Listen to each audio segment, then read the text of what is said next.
हरे कृष्णा। आगे कहते हैं सृंजय, सुनने में आया है कि दशरथ नंदन भगवान श्री राम जी भी यहाँ से परम धाम को चले गए थे, जो सदा अपनी प्रजा पर वैसी ही कृपा रखते थे जैसे पिता अपने औरस पुत्रों पर रखता है। उनके राज्य में कोई भी स्त्री अनाथ विधवा नहीं हुई थी। श्री रामचंद्र जी ने जब तक राज्य का शासन किया तब तक वे अपनी प्रजा के लिए सदा ही पिता के समान कृपालु बने रहे। मेघ समय पर वर्षा करके खेती को अच्छे ढंग से संपन्न करता था, उसे बढ़ने और फूलने फलने का अवसर देता था। राम जी के राज्य का शासन करते समय कोई कोई प्राणी जल में नहीं डूबते थे, आग अनुचित रूप से कभी किसी को नहीं जलाती थी तथा किसी को किसी रोग का भी भय नहीं होता था। श्री रामचंद्र जी जब राज्य का शासन करते थे, उन दिनों 1000 वर्ष तक जीने वाली स्त्रियां और सहस्त्रों वर्ष तक जीवित रहने वाले पुरुष थे। किसी को कोई रोग नहीं सताता था, सभी के सारे मनोरथ पूर्ण होते थे। स्त्रियों में कभी परस्पर विवाद नहीं होता था, फिर पुरुषों की तो बात ही क्या है। श्री राम के राज्य शासन काल में समस्त प्रजा सदा धर्म में तत्पर रहती थी। श्री रामचंद्र जी जब राज्य करते थे उस समय सभी मनुष्य संतुष्ट, पूर्ण काम, निर्भय, स्वाधीन और सत्यवर्ती थे। श्री राम के शासनकाल में सभी वृक्ष बिना किसी विघ्न बाधा के सदा फले फूले रहते थे, सदा गौएं दूध देती थी। महातपस्वी श्री राम ने 14 वर्षों तक वन में निवास करके राज्य पाने के अनंतर 10 ऐसे अश्वमेध यज्ञ किए जो सर्वथा स्तुति के योग्य थे, तथा यहाँ जहाँ किसी भी याचक के लिए दरवाजा कभी बंद नहीं होता था। श्री रामचंद्र जी नवयुवक और श्याम वर्ण वाले थे। उनकी आंखों में कुछ कुछ लालिमा शोभा देती थी। वे यूथपति गजराज के समान शक्तिशाली थे। उनका मुख सुंदर और कंधे सिंह के समान थे। श्री राम अयोध्या के अधिपति होकर 11,000 वर्षों तक राज्य करते रहे। संजय, वे चारों कल्याणकारी गुणों में तुमसे बड़े चढ़े थे और तुम्हारे पुत्र से भी बहुत अधिक पुण्यात्मा थे। जब वे ही यहाँ नहीं रह सके, उन्हें भी परम धाम वापस जाना पड़ा, तो दूसरों की बात ही क्या है। अतः तुम अपने पुत्र के लिए शोक क्यों करते हो। राजा भगीरथ भी इसी प्रकार काल के गाल में चले गए थे। संजय, पूर्वोक्त सभी बातों में राजा भगीरथ भी तुमसे बहुत बड़े चढ़े थे, तुम्हारे पुत्र से अधिक पुण्यात्मा थे। जब वे ही काल से ना बच सके तो फिर तुम्हारी क्या बात है, तुम्हारे पुत्र की क्या बात है। यजमान दिलीप के प्रत्येक यज्ञ में पुरोहित जी सोने के बने हुए 1000 हाथी दक्षिणा के रूप में पाकर अपने घर ले जाते थे। उनके यज्ञ में सोने का बना हुआ कालीयुक्त बहुत बड़ा यूप शोभा पाता था। उनके उस स्वर्णमय यूप में जो सोने का घेरा बना रहता था, उसके ऊपर 6000 देव गंधर्व नृत्य किया करते थे। राजा दिलीप के इस महान कर्म का अनुसरण दूसरे राजा नहीं कर सके और महाराज दिलीप के भवन में वेदों के स्वाध्याय का गंभीर घोष धनुष की तरह टंकार करता था और दान दो की पुकार, ये 3 प्रकार के शब्द कभी बंद नहीं होते थे। संजय, वे ही राजा दिलीप चारों कल्याणकारी गुणों में जो तुमसे बढ़कर थे, तुम्हारे पुत्र से भी अधिक पुण्यात्मा थे। जब वे ही मर गए तो दूसरों की बात ही क्या है।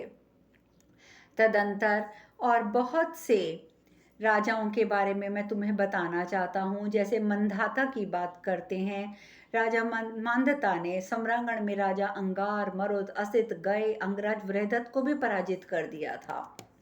जहाँ सूर्य उदय होते हैं वहां से लेकर जहाँ अस्त होते हैं वहां तक का राज्य मंधता का राज्य कहलाता था। प्रजानाथ उन्होंने 100 अश्वमेध और 100 राजसूय यज्ञ करके 10 योजन लंबे और 1 योजन ऊंचे बहुत से सोने के रोहित नामक मत्स्य बनवाकर ब्राह्मणों को दान किए थे। संजय, राजा मांधाता चारों कल्याणकारी गुणों में तुमसे बढ़कर थे, तुम्हारे पुत्र से अधिक पुण्यात्मा थे। जब वे ही नहीं रहे तो तुम अपने पुत्र का शोक क्यों करते हो। संजय, नहुष पुत्र ययाति भी जीवित ना रह सके, उनके बारे में भी तुमने बहुत सुना है। राजा अम्बरीश भी जीवित ना रह सके, उनके बारे में भी तुमने सुना है। और चित्ररथ के पुत्र शशबिंदु भी मृत्यु से अपनी रक्षा ना कर सके। उन महामना नरेश ने तो 1 लाख रानियां उनके पास थीं और उनके गर्भ से राजा के 10 लाख पुत्र उत्पन्न हुए थे। महाराज राजा शशबिंदु ने ये अनंत धनराशि अश्वमेध नामक महायज्ञ में ब्राह्मणों को दान की थी।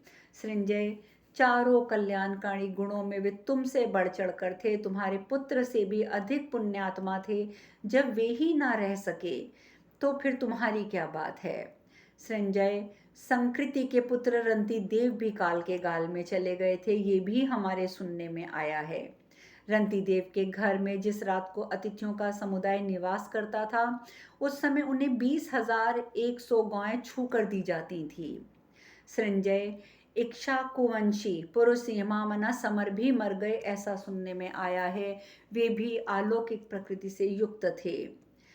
इस प्रकार चारों कल्याणकारी गुणों में तुमसे बड़े चढ़े ये सभी राजा भी मर गए, तो फिर तुम्हारी क्या बात है और तुम अपने पुत्र के लिए शोक क्यों करते हो।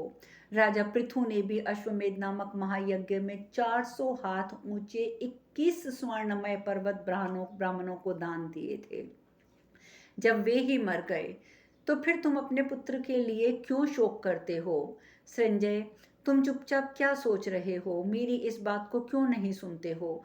जैसे मरणासन पुरुष के लिए अच्छी तरह प्रयोग में लाई हुई औषधि व्यर्थ हो जाती है, उसी प्रकार ये मेरा सारा प्रवचन निष्फल तो नहीं हो गया। परंतु इतना सुनने के पश्चात संजय ने कहा, नारद जी, पवित्र गंध वाली माला के समान विचित्र अर्थ से भरी हुई आपकी इस वाणी को मैं सुन रहा हूँ। पुण्यात्मा, महामनस्वी और कीर्तिशाली राजऋषियों के चरित्रों से युक्त आपका यह वचन संपूर्ण शोकों का विनाश करने वाला है। महर्षि नारद, आपने जो कुछ कहा है, आपका ये उपदेश व्यर्थ नहीं गया है। आपका दर्शन करके मैं ही शोक रहित हो गया हूँ।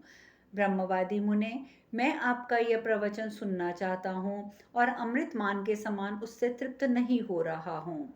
आपका दर्शन अमोघ है, मैं पुत्र शोक से के संताप से दग्ध हो रहा हूँ। यदि आप मुझ पर कृपा करें तो मेरा पुत्र फिर जीवित हो सकता है और आपके प्रसाद से मुझे पुनः पुत्र मिलन का सुख मिल सकता है। नारद जी कहते हैं, राजन, तुम्हारे यहाँ ये जो सुवर्ण चोष्ठी नामक पुत्र उत्पन्न हुआ था, जिसे पर्वत मुनि ने तुम्हें दिया था, वह तो चला गया। अब मैं पुनः हिरण्यनाभ नामक एक पुत्र दे रहा हूँ, जिसकी आयु 1000 वर्षों की होगी। इस प्रकार श्री महाभारत शांति पर्व के अंतर्गत 16 राजाओं का उपाख्यान विषयक 29वां अध्याय पूर्ण हुआ। यह सब सुनकर युधिष्ठिर महाराज ने पूछा, भगवान, पर्वत मुनि ने राजा संजय को सुवर्णष्टवी नामक पुत्र किस लिए दिया था और वह क्यों मर गया। जब उस समय मनुष्य की 1000 वर्ष की आयु होती थी, तो संजय का पुत्र कुमारावस्था आने से पहले क्यों मर गया। उस बालक का नाम मात्र ही सुवर्णष्ठवी था तथा उसमें वैसा ही गुण भी था। सुवर्णष्ठवी नाम पढ़ने का क्या कारण था, मैं ये सब जानना चाहता हूँ। भगवान श्री कृष्ण बोले, जनेश्वर, इस विषय में जो बात कही गई है वह यथार्थ रूप से मैं बता रहा हूँ, उसे सुनिए। नारद और पर्वत, ये दोनों ऋषि संपूर्ण लोकों में श्रेष्ठ हैं। वे दोनों परस्पर मामा और भांजे लगते हैं। प्रभु, पहले की बात है, ये दोनों महर्षि मनुष्य लोक में भ्रमण करने के लिए प्रेम पूर्वक देवलोक से यहाँ आए थे। वे यहाँ पवित्र हविष्य और देवताओं के भोजन करने योग्य पदार्थ खाते थे। नारद जी मामा हैं और पर्वत इनके भांजे। वे दोनों तपस्वी पृथ्वी तल पर विचरते और मानवीय भोगों का उपभोग करते हुए यथावत रूप से परिभ्रमण करने लगे।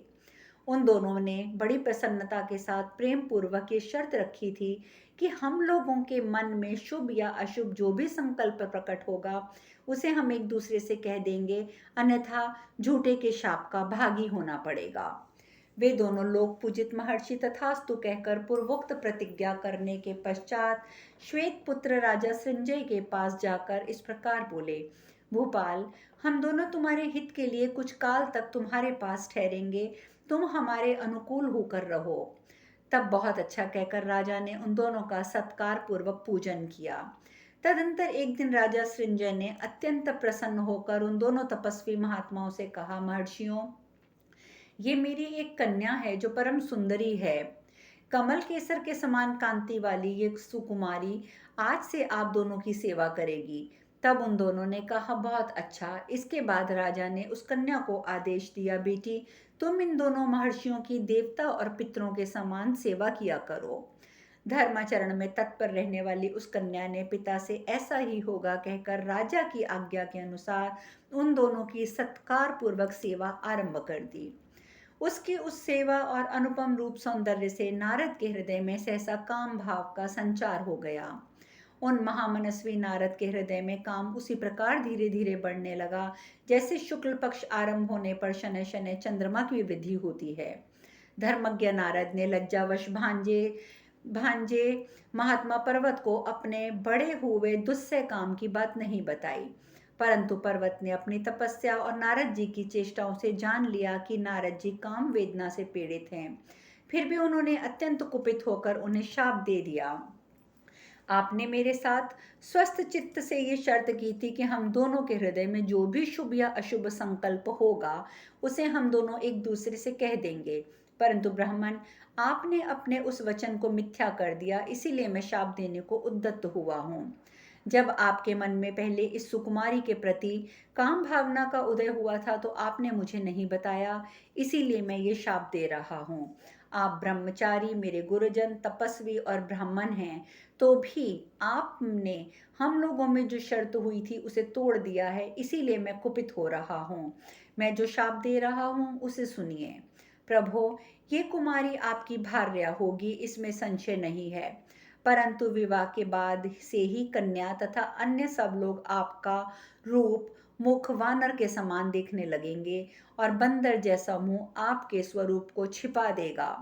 इस बात को समझकर मामा नारद जी भी कुपित हो उठे और उन्होंने अपने भांजे पर्वत को शाप देते हुए कहा, अरे, तू तपस्या, ब्रह्मचर्य, सत्य और इंद्रिय संयम से युक्त एक धर्मपरायण होने पर भी स्वर्गलोक में नहीं जा सकेगा। इस प्रकार अत्यंत कुपित हुए एक दूसरे को शाप दे वे दोनों क्रोध से भरे हुए दो हाथियों के समान अमर्षपूर्वक प्रतिकूल दिशाओं में चल दिए। भारत, परम बुद्धिमान पर्वत अपने तेज से यथोचित सम्मान पाते हुए सारी पृथ्वी पर विचरने लगे। इधर विप्रवर नारद जी ने उस अनज्ञ सुंदरी सृंजय कुमारी सुकुमारी को धर्म के अनुसार पत्नी के रूप में प्राप्त किया।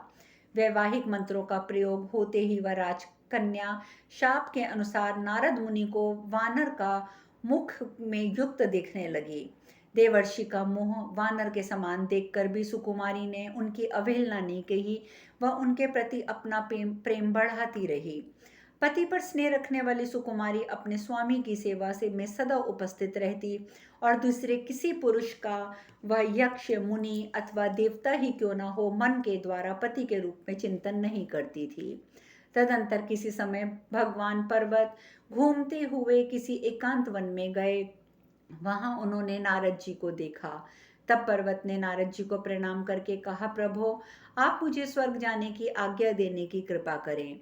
नारद जी ने कहा, पर्वत दीन भाव से हाथ जोड़कर मेरे पास खड़ा है। फिर तो स्वयं भी अत्यंत दीन होकर वह उनसे बोले, वत्स, तुमने पहले मुझे शाप दिया था, तुम वानर हो जाओ। तुम्हारे ऐसा कहने के बाद से मैं मत्सरतावश तुम्हें श्राप दे दिया, जिससे आज तक तुम स्वर्ग नहीं जा सके। ये तुम्हारे योग्य कार्य नहीं था, क्योंकि तुम मेरे पुत्र की जगह पर हो। इस प्रकार बातचीत करके उन दोनों ऋषियों ने एक दूसरे को श्राप से निवृत्त कर दिया।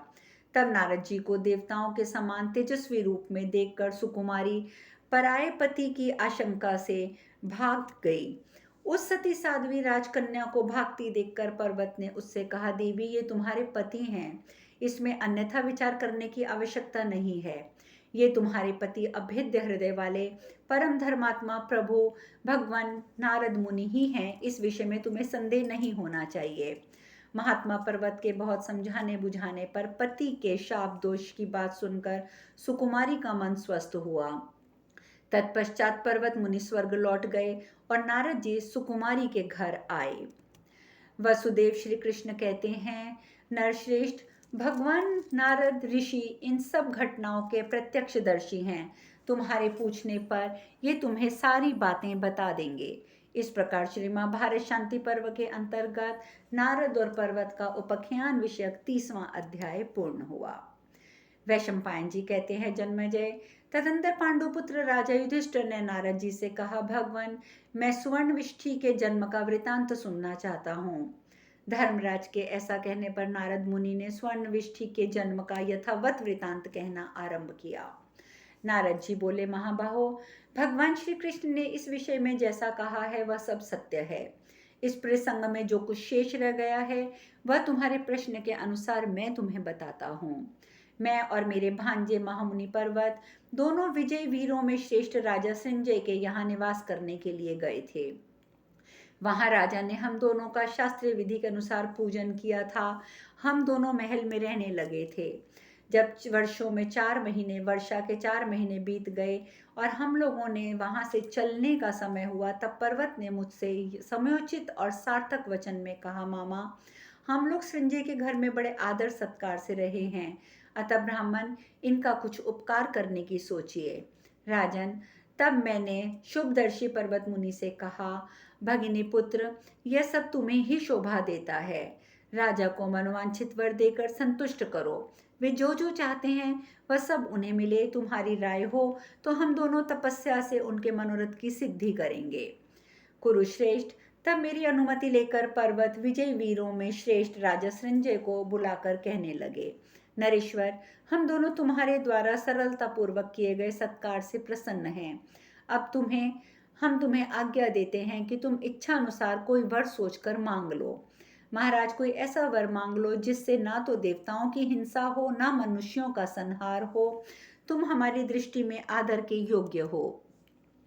संजय कहते हैं, ब्राह्मण, यदि आप दोनों प्रसन्न हैं तो मैं इतने से ही कृतकृत्य हो गया। यही हमारे लिए महान फलदायक परम लाभ सिद्ध होगा। राजन, ऐसी बात कहने वाले राजा संजय ने पर्वत मुनि ने फिर कहा, राजन, तुम्हारे हृदय में जो चिरकाल से संकल्प हो वही मांग लो। संजय बोले, भगवान, मैं एक ऐसा पुत्र पाना चाहता हूँ जो वीर, बलवान, दृढ़ता पूर्वक उत्तम व्रत पालन करने वाला हो, आयुष्यमान, परम सौभाग्यशाली और देवराज इंद्र के समान तेजस्वी हो। पर्वत ने कहा, राजन, तुम्हारा ये मनोरथ पूर्ण होगा, परंतु वह पुत्र दीर्घायु नहीं होगा, क्योंकि देवराज इंद्र को पराजित करने के लिए तुम्हारे हृदय में ये संकल्प उठा है।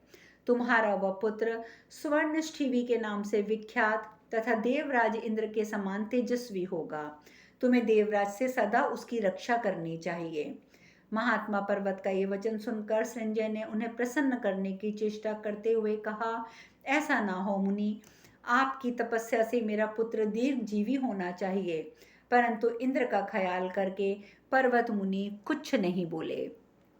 तब मैंने दीन हुए उस नरेश से कहा, महाराज, संकट के समय में मुझे याद करना, मैं तुम्हारे पुत्र को तुमसे मिला दूंगा। पृथ्वीनाथ, चिंता न करो, यमराज के वश में पड़े हुए तुम्हारे उस प्रिय पुत्र को मैं पुनः उस रूप में लाकर तुम्हें दे दूंगा। राजा से ऐसा कहकर हम दोनों अपने अभीष्ट स्थान को चल दिए और राजा संजय ने अपनी इच्छा के अनुसार महल में प्रवेश किया। तदंतर किसी समय राज ऋषि संजय के एक पुत्र हुआ जो अपने तेज से प्रज्वलित सा हो रहा था। वह महान बलशाली था। जैसे सरोवर में कमल बढ़ता है उसी प्रकार वह राजकुमार यथा समय बढ़ने लगा। वह मुख से स्वर्ण उगलने के कारण स्वर्णष्ठीवी नाम से प्रसिद्ध हुआ। उसका वह नाम सार्थक था। कुरुश्रेष्ठ, उसका वह अत्यंत अद्भुत वृतांत सारे जगत में फैल गया। देवराज इंद्र को भी मालूम हो गया कि बालक महर्षि पर्वत के वरदान का फल है। तदंतर अपनी पराजय से डरकर बृहस्पति की सम्मति से के अनुसार चलते हुए बल और वृतासुर का वध करने वाले इंद्र उस राजकुमार के वध का अवसर देखने लगे। अब शेष कथा कल। हरे कृष्णा।